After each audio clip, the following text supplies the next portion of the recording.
Hello, my name is Daniel Salas Sanchez, and this is my fictional diagnosis of Wanda Maximoff, or the Scarlet Witch. And she's displayed in other MCU films, but I'm talking about Doctor Strange's sequel, Multiverse of Madness. And I'm going to be using my lecture notes, textbook, online DSMV, and the empirical research papers. This is the description. There's a lot of words, but just if you really want to read it, just pause and you can read it. But I will just still summarize it with my words. And it takes place in around spring of 2025. This is after the Avengers Endgame, when Wanda would come back to no more Vision, and she would have to cope with this reality, and she actually would end up not being able to, creating a fake reality in this town in New Jersey, where she would alter reality to live out a fantasy life with the Vision, and created two fake babies. And in this town, though, there was a witch that had an item called our Darkhold, which had a lot of dark magic, and prophesied Wanda to be a greater being. And at the end of the magical town, she would actually take the Darkhold and study it for about a year. For the environment of the film, it just takes place in New York, a mountain and a temple within mountains. And basically, there's just a culture of heroes, of loss, of heroic acts and villainy.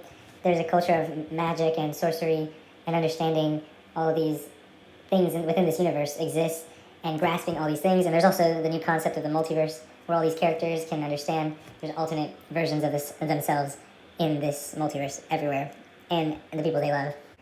So what I would be diagnosing Wanda is with PTSD, or post-traumatic stress disorder, which is basically a disorder that manifests in people when they go through extremely harmful or unnatural or just physical harms that can end up staying with them for a long time and manifesting in many different symptoms and causing different disorders as well. But I found this article that actually finds that refugees are the highest group prone to PTSD, and survivors of child or domestic abuse following, and third place being lifetime trauma. And what I find interesting about this data is how it interacts with our culture, because refugees are prone to being more susceptible to PTSD, but you could argue that refugees are seen as low members of our society due to many different political or social views on them and their role in society. But this actually is fascinating, how a group of people can be prone to being susceptible to a disorder as such, but due to a culture, it won't cause much sympathy in this society. And Wanda actually is a refugee of war, and she actually does have this in common with the high statistic. Also, I would say that PTSD is something that is probably seen within all cultures, of course, because it is a disorder that everyone goes through, so it's a universal disorder.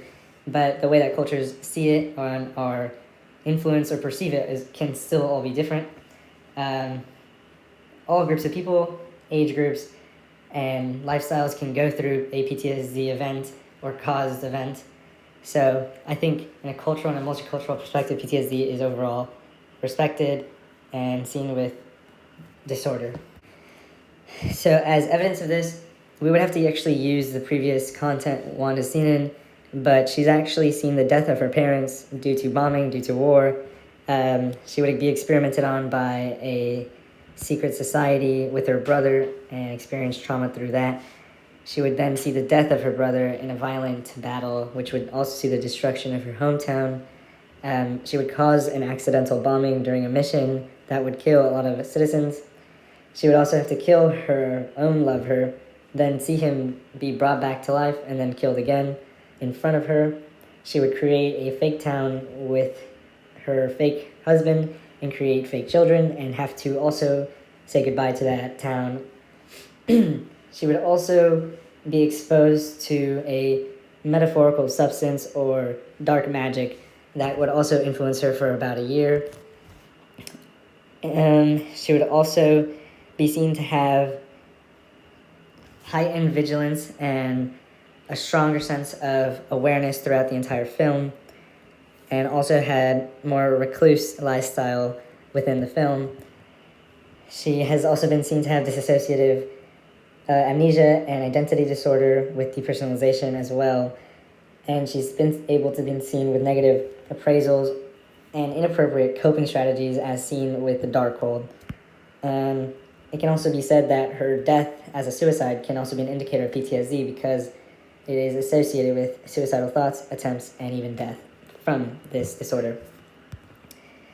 And the DSM-5 actually breaks down PTSD into multiple levels, dividing it from A through E, and then further down into the F and G and H, but those are further different from the main A through E.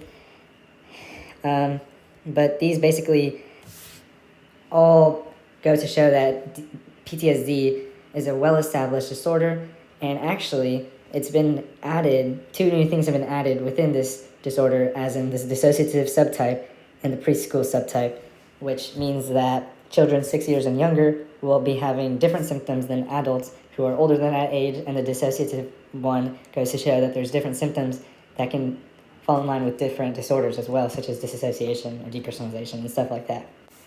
So due to Wanda self-treating herself for about a year with dark magic, a corrupting entity, I think I would propose a plan before this year of self-treatment, around after the events of the fake town that she created, and I would actually hopefully want her to be able to go to a form of therapy and hopefully get her cognitive behavioral therapy, due to Wanda being a very emotional and behaviorally off-put individual whose powers are associated with her emotion and behavioral state.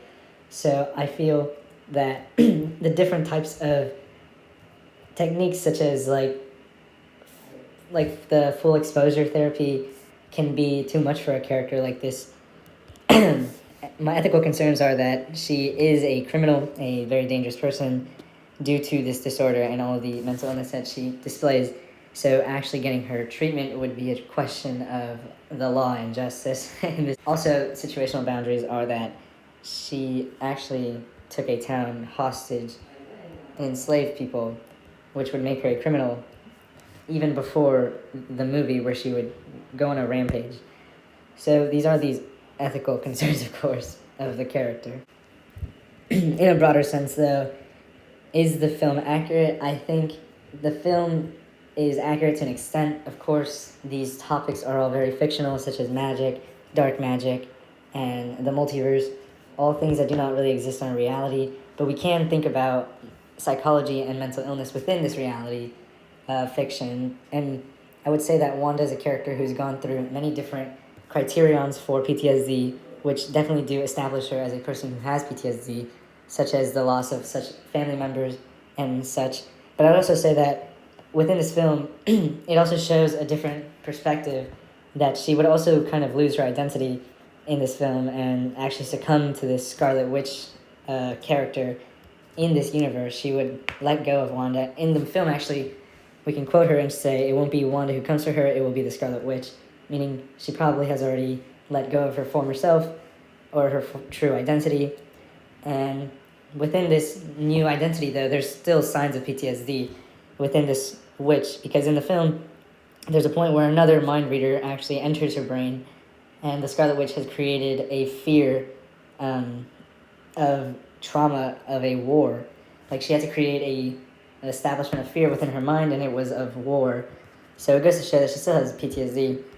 And this actually made me learn more about the character, because although all these topics are fictional, of course, I personally did like this character before she would succumb to all this mental illness.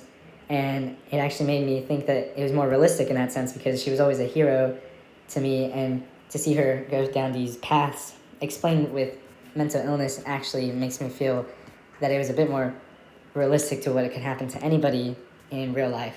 And PTSD is actually something that is very complex and diverse, and because of its subjectivity, because everybody can go through any different type of trauma.